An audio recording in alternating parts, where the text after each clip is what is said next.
नमस्कार मंडळी, welcome to mini blog. तर मंडळी, सासू सासरे गावाहून आले होते, त्यामुळे आम्ही प्लॅन केला तो नाशिकला देवदर्शनाला जाण्याचा. खरं तर प्लॅन होता अयोध्या वाराणसीला जायचा, पण तिकडे खूपच गरमी असल्याकारणाने गंगा नाही तो गोदावरीही सही असा विचार करून आम्ही निघालो नाशिकला. पहिल्या दिवशी गेलो त्र्यंबकेश्वराला. आम्ही सकाळी घरातून 8:30 ते 9च्या दरम्यान बाहेर पडलो होतो आणि नाशिकमध्ये पोहोचलो 1:30पर्यंत. मग मुलांना भूक लागली होती म्हणून आम्ही हॉटेलवर जेवण केलं आणि मग थेट त्र्यंबकेश्वर गाठलं. तिकडे पोहोचेपर्यंत आम्हाला 3:30 वाजले होते. आम्ही ऑनलाईन दर्शनाचा पास काढून ठेवला होता, जो की 200 रुपये पर पर्सन होता.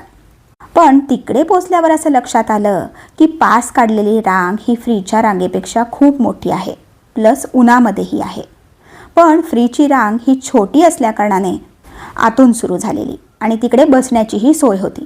मग काय, आम्ही पास काढूनसुद्धा फ्रीच्या रांगेत उभे राहिलो.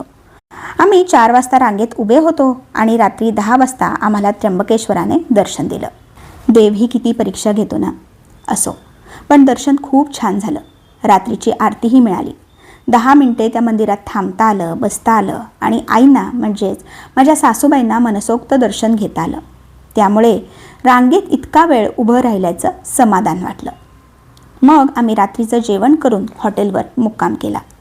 दुसऱ्या दिवशी आम्हाला वणीच्या देवीला दर्शनासाठी जायचं होतं, पण तिथेही अशीच गर्दी आहे असं आम्हाला एकाने सांगितलं.